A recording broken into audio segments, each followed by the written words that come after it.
अस्सलाम वालेकुम नाज़रीन, कैसे हैं आप सब? इंशाल्लाह ताला सब खैरियत से होंगे and welcome back to Khadija Faisal vlog. और आज का जो है ना वो ज़बरदस्त सा व्लॉग स्टार्ट हो रहा है। वो तकरीबन इस टाइम सुबह के बज रहे हैं 5:30 और यहाँ पर मैं नाश्ता तैयार कर रही हूँ हस्बैंड के लिए। आज उनको थोड़ा अर्ली मॉर्निंग ही उठाया था क्योंकि उन्होंने आउट ऑफ स्टेशन कहीं जाना था ऑफ़िस की तरफ से। तो बस फजर की नमाज़ के बाद ही उनको उठा दिया था और नमाज़ वगैरह पढ़ने के बाद जो है यहाँ पर मैं आ गई थी किचन में ताकि उनके लिए पहले नाश्ता वगैरह रेडी कर लूँ, क्योंकि टाइम जो है वो गाड़ी का फ़िक्स होता है। आपको पता है कहीं जाना होता है तो वैसे बहुत टेंशन होती है।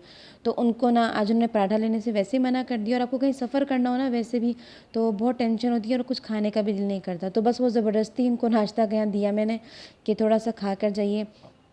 तो यहाँ जो मैंने उनके लिए एग बनाया ना वो बिल्कुल ही अब समझने के मैं इसको लावारिस एग कहती हूँ। उसमें कुछ भी नहीं, सिर्फ वो जस्ट नमक और मिर्च ऑमलेट में खाते हैं। उनको हाफ फ्राई भी इतना पसंद नहीं है।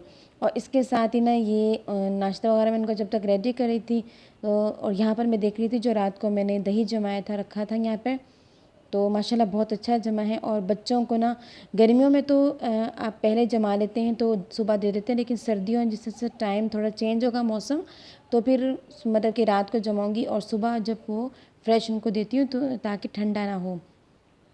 और यहाँ पर बस मैं ड्राइंग रूम में उनके लिए नाश्ता लेकर आई थी, लेकिन जब मैं वापस आई तो आकर देखा वो अभी तक जो है वो अपनी राइड बुक करवा रहे थे जाने के लिए, क्योंकि सुबह उनको निकलना था। तो यहाँ बस उनका बैग जो ना वो रात को मैंने रेडी करके रख दिया था और बस उन्होंने कुछ चंद एक समझने के नवाले ही उसके लिए और बस वो उसके लिए निकल गए थे। तो हस्बैंड को रुखसत करने के खदीजा, बाद जनाब यहाँ पर मैं बेटे आ गई बेटे थी बच्चों को उठाने के लिए, क्योंकि इस पूरे नहीं प्रोसेस जाऊँ। के बाद मैं थोड़ा सा अपनी बुक्स लेकर बैठी थी जो पढ़ने के लिए और कुछ मेरे टेस्ट वगैरह चल रहे जो हैं। जो और उस पर भी इंशाल्लाह डिटेल से आपके साथ व्लॉग शेयर जो करूँगी कि मेरी स्टडी का कौन सा काम होता है। तो यहाँ पर बच्चों को जगाने के लिए आई थी तो खदीजा जो है ना वो तो काफ़ी टाइम लेती है उठाने में, क्योंकि उठने में सॉरी क्योंकि ना उसको अभी तक समझ ही नहीं आया कि स्कूल के लिए क्या ये प्रोसेस होता है। सुबह सुबह जो उठा देती हूँ और ख़ास तौर पे जैसे जैसे सर्दियाँ आती रहेंगी तो वो और परेशान होते हैं बच्चे कि माएँ जो है ना उनको पता नहीं रात को ही जगा देती, क्योंकि सर्दियों में अंधेरा होता है काफ़ी। तो मोहम्मद मुस्वा तो सम टाइम बड़ा हैरान होता है जब वो सर्दियों में उठता है स्कूल के लिए कि आपने मुझे रात को ही जगा दिया तो उसकी ये बात ना मुझे बड़ी फ़नी सी लगती है। लेकिन अब वो जैसे जैसे माशाल्लाह से बड़ा होता जा रहा है तो इस बात को समझ गया है और वो आराम से उठ जाता है। लेकिन ये कि बच्चों को जल्दी सुलाने की आदत अगर हो, अगर स्कूल गोइंग बच्चे हैं तो फिर वो सुबह आराम से 9-10 घंटे की जब नींद पूरी हो जाती है तो वो उठ जाते हैं आराम से। और यहाँ पर ना मैं आज बच्चों के लंच बॉक्स में उनको दे रही थी फ्रेंच टोस्ट, वो उनको बहुत ज़्यादा पसंद है। तो बस ये मैंने एग के अंदर थोड़ी सी चीनी ऐड की थी और वो उसको मिक्स के थोड़ा सा दूध डाला। और इसके साथ साथ ना अभी बच्चे जो हैं उनको मैं ब्रश वगैरह का, वैसे तो उन्होंने रात को ही ब्रश करना होता है लेकिन रात को ना उनका बिल्कुल भी मूड नहीं था। तो इसलिए मैं जैसे हस्बैंड निकले तो फटाफट उनको भी उठाया, क्योंकि ब्रश वगैरह करने में वो बस कुछ कुछ नींद में होते हैं, लेकिन जब उनका फेस वगैरह वॉश करवा देना बच्चों का तो फिर उन थोड़ी सी उनमें एनर्जी आ जाती है और फिर वो सेट हो जाते हैं। तो यहाँ पर बस जब तक वो उठ रहे थे और ब्रश वगैरह देकर आई थी उनको करने के लिए, क्योंकि मोहम्मद मूसा माशाल्लाह से ख़ुद ब्रश वगैरह कर लेते हैं और यूनिफॉर्म भी है वो माशाल्लाह से ख़ुद ही चेंज कर लेते हैं। तो यहाँ पर बस मैं फ्रेंच टोस्ट बना रही हूँ और ये बिल्कुल मैंने दम वाली आंच पे रख दी, क्योंकि आपको पता ही है जैसे अगर हम आंच फुल करेंगे तो ये जल जाते हैं।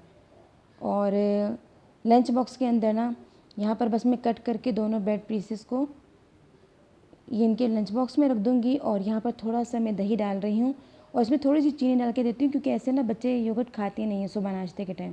तो इनको थोड़ी सी चीनी डाल के देती हूँ तो वो थोड़ी सी मिठास होती है तो फिर वो शौक से खा लेते हैं।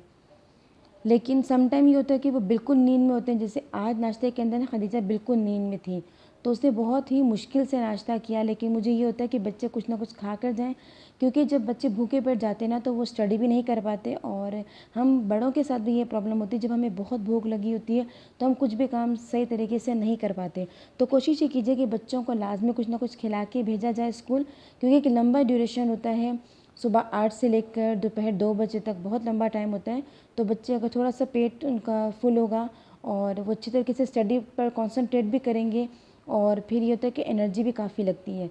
तो यहाँ पर फ्रेंच टोस्ट के साथ ना ये खदीजा ने जो रात को ही अपने लंच बॉक्स में ये एक केक था वो ला के रखा था और कह रही थी वो सुबह ही उठते के साथ ही उसको याद है, बल्कि मैंने उसको केक के लालच में ही उठाया कि आपका जो केक है ना वो लंच बॉक्स में तो जल्दी से उठो। वो केक का नाम सुन के शुक्र है फ़ौरन ही उठ गई। लेकिन मोहम्मद मुस्तफ़ा ने ये नहीं लिया था और उसको ना मैं एक एप्पल काट के इसमें रखूँगी, क्योंकि वो एप्पल वो फ्रूट्स वगैरह बहुत मुश्किल से खाता है और बहुत तंग करता है। तो फिर ये एक तरीक़ाकार होता है कि जो बच्चे इस तरह की चीज़ें नहीं खाते तो उसको लंच बॉक्स में रख दिया जाए तो बच्चे मिल बांट के खा लेते हैं। फिर आप में से अक्सर एक ख़ातून ने मुझे एक मैसेज किया था कि मेरा बच्चा फिर भी नहीं खाता। तो कुछ ऐसे एक्स्ट्रा ऑर्डिनरी बच्चे होते हैं जो बड़ी मेहनत के बाद भी कुछ नहीं खाते, लेकिन आप स्ट्रगल करते रहें, ये सम टाइम खा कर आता है और सम टाइम फ्रूट्स वैसे ही वापस आ जाते हैं। तो जिस दिन वापस आते हैं तो मैं काफ़ी नाराज़गी का इजहार करती हूँ और उसको ये शो करती हूँ कि मुझे बहुत बुरा लगा। तो सेकंड डे वो खा कर आता है फिर कुछ ना कुछ। तो बस स्ट्रगल जारी रहनी चाहिए। हम छोड़ देंगे बच्चों को खाने पीने पे तो आपको पता है कि फिर उनकी आदतें ख़राब हो जाएंगी। और इस एज के अंदर जो बच्चों की ग्रोइंग एज है, जैसी जैसी आदतें उनको नाश्ते में या खाने में डालेंगे तो इंशाअल्लाह ताला उम्मीद है कि उनको वैसी आदत डल जाएगी। तो बच्चों को ना स्कूल वगैरह भेजने के बाद, नाश्ता करवाने के बाद, यहाँ पर अब मैं बना रही थी तलबीना, और ये मैं आज अब्बू के लिए बना रही हूँ। ये बहुत मज़े का बनता है। ये तो खैर मैंने पैकिंग वाला लिया है, लेकिन घर में भी बनता है जो कि जौ के दली का होता है। बड़ा ज़बरदस्त होता है और ये बहुत ज़्यादा एनर्जीफुल होता है। बहुत ज़बरदस्त चीज़ है ये। तो इसके अंदर ना ये देखें, ये तो पाउडर फॉर्म के अंदर आता है और किसी भी कंपनी का ले लीजिए। तो बस ये मैंने पानी बॉयल किया था और उसके अंदर ये डाल दिया था तलबीना, और इसके साथ ही मैंने इसमें जैगरी यानी कि गुड़ डाल दिया है मिठास के लिए। और ये जैसे जैसे गाढ़ा होता जाएगा तो बस ये रेडी हो जाएगा।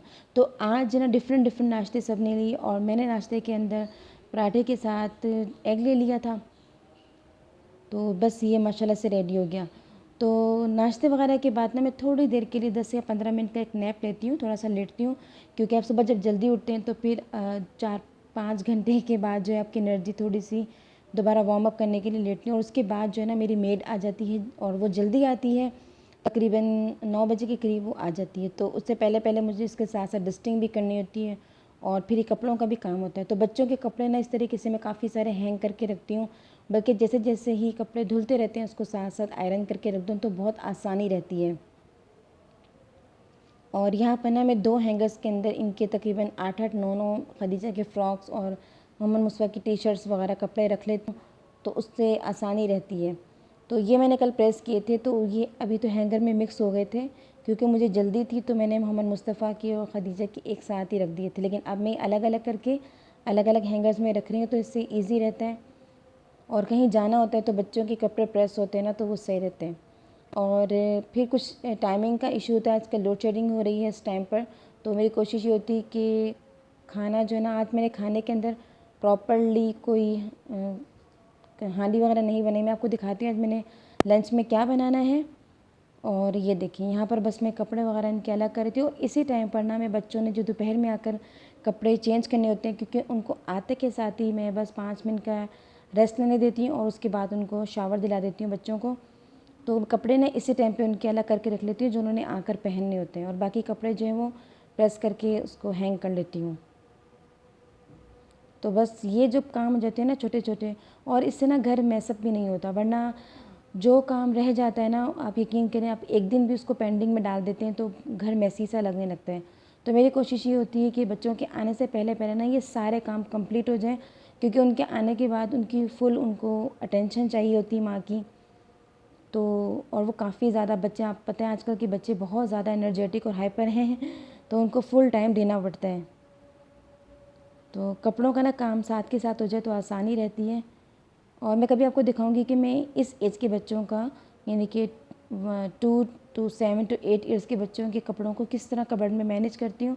और वो बहुत अच्छी ऑर्गेनाइजेशन है, उसकी वजह से कभी भी एक तो मैसअप नहीं होता और छोटी से छोटी भी चीज़ है वो आसानी से मिल जाती है और मैनेजेबल रहती है।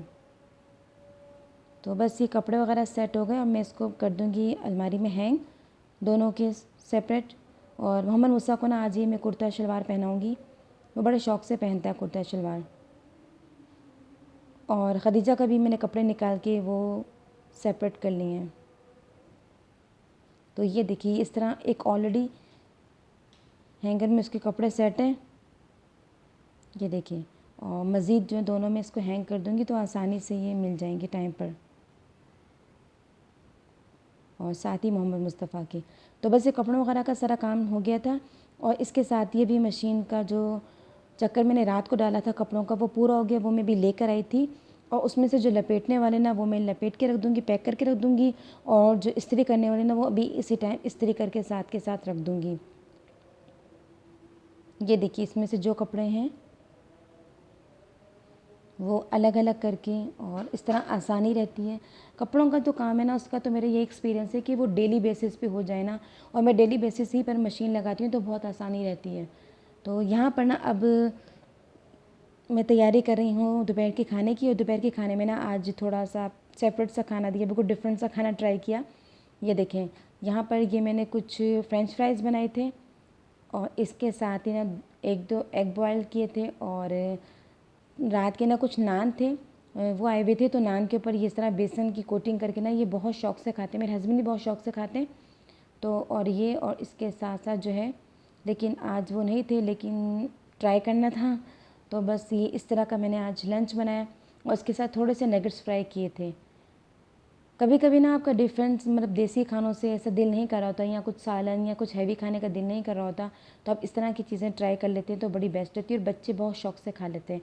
आज उनका ना बिल्कुल भी लंच करने का मुझे मूड नहीं लग रहा था, तो मैंने सोचा कि आज इस तरह की ये ट्राई कर लीजिए फ्रेंच फ्राइज़ वगैरह और नगेट्स। तो ये हेल्दी ऑप्शन भी होता है क्योंकि घर की सारी बनी हुई चीज़ें हैं, और बच्चे खुश होकर खा भी लेते हैं। तो बस ये लंच की तैयारी हो रही है, तकरीबन हो चुकी है। तो लेकिन इसी दौरान ना मुझे ज़बरदस्त सी ये देखें, ये सिंगापुरी राइस आए थे कहीं से, तो मैं तो इसको ट्राई करूँगी। आप जानते हैं कि चावल सामने हो तो और कोई ऑप्शन अच्छा नहीं लगता। हाँ, तो बस ये यहाँ पर बस मैं अपने सिंगापुरी राइस ट्राई कर रही हूँ, बड़े मज़े के बने हुए, और वो मेरा ब्लॉग देख रही हैं, वो सब्सक्राइबर भी हैं, मेरे स्टूडेंट भी हैं, तो थैंक यू सो मच, और उनको कहूँगी बहुत अच्छा बनाए हैं। तो बस अब दोपहर का टाइम हो गया, और लंच करने के बाद आज मैंने लंच जो है वो जल्दी कर लिया, और फिर ज़ोहर की नमाज़ के बाद थोड़ा सा नैप लिया जाता है। तो ये मेरी रूटीन होती है आज की। अगर ब्लॉग आपको पसंद आया तो